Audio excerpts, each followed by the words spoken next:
নমস্কার, কেমন আছো সবাই? আশা করছি সবাই ভালো আছো আর আমরাও বেশ ভালো আছি।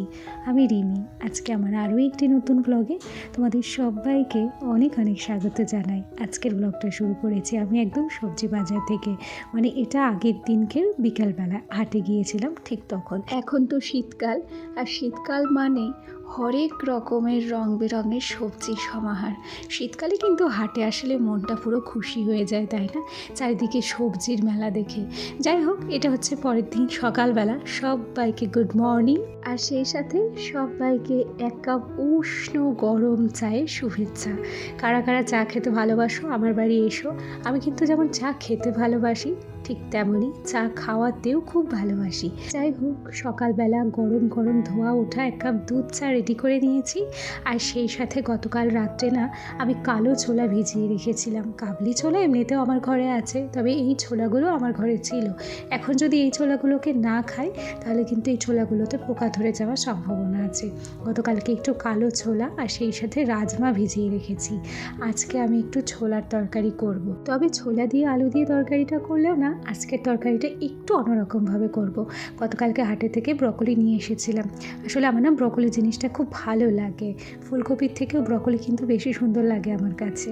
আর আমি হাটে যতবার যাই ব্রকলি দেখলেই কিন্তু কিনে নিয়ে আসি। আচ্ছা, এখানে আমি অফ ক্যামেরায় ব্রকলিটুকু কেটেও নিয়েছি। তারপর কড়াইতে একটু তেল গরম করে হালকা করে ভেজে নিলাম। আর এরপরে কিন্তু রান্না বসিয়ে দেবো। আচ্ছা, আজকে ছোলা তরকারিটা কিভাবে রান্না করছি চলো সেটাই একটু তোমাদের সঙ্গে শেয়ার করি। যদিও বা আমি খুব পাকা রাঁধুনি নই। যাই হোক, ব্রকলিটাকে একটু হালকা ভাজা করে তুলে নিলাম। তারপর কড়াইতে একটু তেল দিয়ে জিরে ফোড়ন দিয়েছি, কুচিয়ে রাখা পেঁয়াজ, একটু লঙ্কা, সেই সাথে আদা ভালো করে গ্রেট করে দিয়েছি।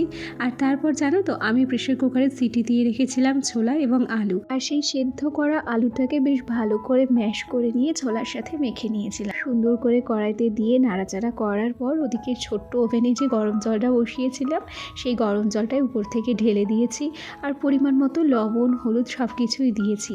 আর যখন আমার এই তরকারিটা ফুটে উঠেছিল ঠিক সেই সময় ব্রকলি দিয়ে বেশ ভালো করে ঢাকা চাপা দিয়ে রেখেছিলাম। আর শেষে নামানোর সময় একটু ঘি দিয়েছি, গরম মশলা দিয়েছি, আর সেই সাথে দিয়েছি ম্যাগি মশলা। দেখো, গল্প করতে করতে কত সুন্দর করে আমার ছোলার তরকারিটা যে নামিয়েছি। সত্যিই বলছি, ছোলার তরকারিটা বেশ ভালো লেগেছিল। আর তারপরে একটু মাছ ভাজা বসিয়ে দিয়েছি। তার মানে আজকে হচ্ছে ছোলার তরকারি করব, আর এদিকে মাছ ভাজা করব। মাছের ঝোলটা আজকে আর করব না, মাছের ঝোল হচ্ছে অন্যদিন করব। ফ্রিজে এক্সট্রা মাছ তুলে রাখা আছে। এদিকে রান্নাবান্না সমস্ত কিছু কমপ্লিট করে আর কিন্তু দেরি করিনি। ঝটপট যে এঁঠো থালা বাসনগুলো ছিল সেগুলোকেও আমি বেশ ভালো করে ধুয়ে মেজে নিয়েছি। এগুলোকে যত ফেলে রাখবো তত কিন্তু আমার সময় অপচয় হবে, আর কাজের দেরি হলে আমার স্নান করতেও দেরি হয়ে যাবে। ওদিকে ছেলেকেও খাওয়াতে হবে, ওকে পড়াতে আসবে, স্নান করাতে হবে, রেডি করাতে হবে, নানান রকম কাজকর্ম রয়েছে জানো। এখন যে সংসারের প্রতি কত দায়িত্ব কর্তব্য হয়েছে ভাবতেই অবাক লাগে যে আগে আমি এরকম ছিলাম না, এত সংসারের প্রতি দায়িত্ব ছিল না। সময়ের সাথে সাথে সব কিছু শিখেছি। আচ্ছা, এখান থেকে কিছুটা পরিমাণ তরকারি একটা ছোট্ট বাটিতে তুলে রাখছি। আসলে এটা দেবো হচ্ছে ও ঘরে আমার দেওরকে। এদিকে আমি ছোলার তরকারিটা রেডি করছি, আর ওদিকে কিন্তু মাছ ভাজাটা আমি ছোট্ট প্লেটে আগেই তুলে রেখেছি। আমার দেওর এখন স্নান করছে, স্নান করার পরে ও ঘরে খেতে বসবে। ও খেতে বসার আগেই তরকারিটাও ঘরে দিয়ে আসবো। আচ্ছা, বাদবাকি তরকারি আমি কিন্তু মিটকেসে রেখে দিলাম। এখন আমি চলে এসেছি এ ঘরে। আর এ ঘরে বিছানার অবস্থাটা দেখেছো? ছেলেকে একা একা বই পড়তে দিয়েছিলাম। ও অনেকটা টাইম এখানে ছিল, একা একা যা করেছে সেই ফাঁকে কিন্তু আমি সমস্ত কাজকর্ম সেরে নিয়েছি। আর এখন শোনার জন্য আমি খাবারটাও রেডি করে নিয়েছি। আসলে ওকে যদি বই খাতা দিয়ে ব্যস্ত করে না রাখতাম তাহলে হয়তো আমাকে ও ঠিকঠাকভাবে রান্না করতেও দিত না। আর রান্না ছেড়ে কতবার যে ওর পিছনে আমাকে দৌড়াতে হতো তারও ঠিক ঠিকানা ছিল না। ওকে ওই ঘরে ব্যস্ত রেখে আমি কিন্তু ওর খাবার দাবার সমস্ত কিছু রেডি করে নিয়েছিলাম। তারপর ওকে খাইয়ে দিয়েছি। ও সব ভাত খায়নি, বাদবাকি ভাতটা বেড়ালকে দিয়েছি। একটা তো কুকুর আমার দেওয়ার পড়ছে, সেই সাথে এই বিড়ালটাকেও বাড়িতে এনে হাজির করেছে। তবে এদেরকে খেতে দিতে আমাদের খুব একটা অসুবিধা হয় না। যে সমস্ত খাবার দাবারগুলো বেঁচে যায় খাবারগুলো এদেরকে আমরা ভাগ করে দিই। আচ্ছা, গল্প করতে করতে এখানে আমি টেবিল টেবিলটাকে কিন্তু সুন্দর করে মুছে নিলাম। আর এরপর চলে যাব ও ঘরে। আসলে জানো তো, আমাদের জীবনটা হচ্ছে একটা সংগ্রামের মতো। শুধুমাত্র মানুষের জীবন নয়, যে কোনো প্রাণীদের জীবন। লড়াই আর সংগ্রাম করে প্রত্যেককে নিজেদের অস্তিত্ব টিকিয়ে রাখতে হয়। আসলে একটা কথা কি, জীবনের লড়াইয়ে কেউ বা জেতে কেউ বা হারে, তবুও কিন্তু থেমে থাকতে নেই। জীবন মানেই তো এগিয়ে যাওয়া। সময় মানুষের কিছু ব্যবহারে আমরা দুঃখ পাই, তবে দুঃখ পেলেও থেমে থাকতে নেই। খারাপ সময়ের মধ্যে দিয়েই কিন্তু একদিন একটা ভালো সময় আমাদের সামনে এসে হাজির হয়, তাই না বলো? তোমাদের সঙ্গে গল্প করতে করতে এদিকে বই খাতাগুলো গুছিয়ে নিচ্ছি, আর এখন বিছানাটাকেও কিন্তু সুন্দর করে গুছিয়ে নেব। আর চলো এখন কয়েকটা কমেন্ট পড়ি। আমার এর আগের দিনের ব্লগে ধৃতিকা দাস নামে একটা বোন আমাকে কমেন্ট করেছে, তোমার ভিডিও দেখতে খুব ভালো লাগে, তোমার ভিডিও না দেখলে আমার দিন খারাপ যায়, তোমার ভিডিও আমার খুবই পছন্দ।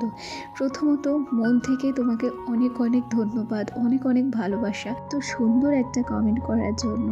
আমি খুব সাধারণ ঘরের বউ, আমার প্রত্যেকটা জিনিস খুব সাধারণ।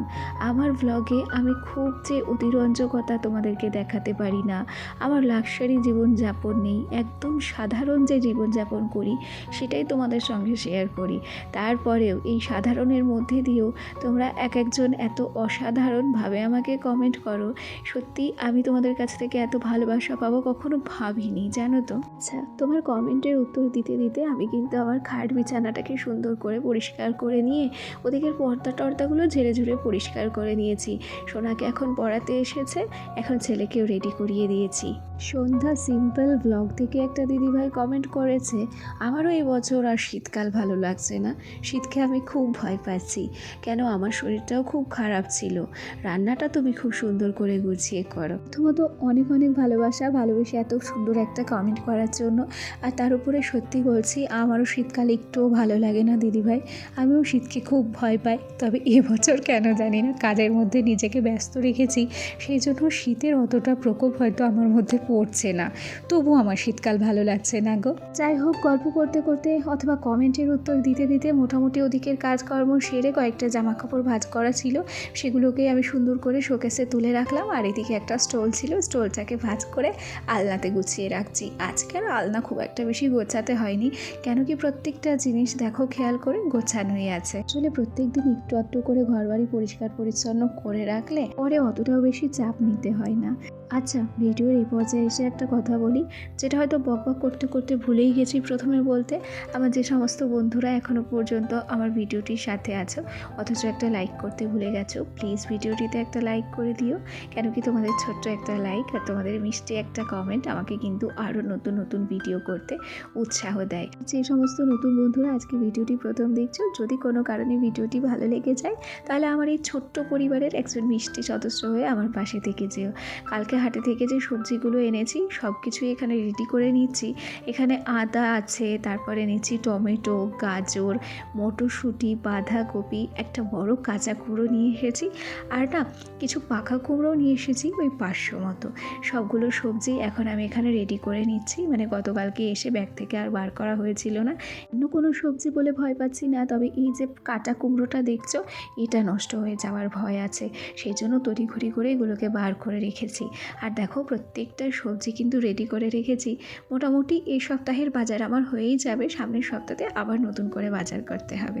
এখান থেকে আলু বাদে মোটামুটি সব সবজিগুলোকেই কিন্তু এখন ফ্রিজে নিয়ে গিয়ে রেখে দেবো। আর আমার ফ্রিজের ড্রয়ারটা এত বড়, এই সবজিগুলো রাখার পরে কতটা যে জায়গা ফাঁকা থাকবে এটা যদি তোমাদের না দেখায় তাহলে তোমরা বুঝতেই পারবে না, জানো তো। যাই হোক, চলো ভিডিওর এই পর্যায়ে এসে আমার আজকের ভিডিওটি তোমাদের কেমন লাগলো কমেন্টে জানাতে ভুলো না। আজ তবে আসি, আগামীকাল আবার দেখা হবে, টাটা সবাইকে।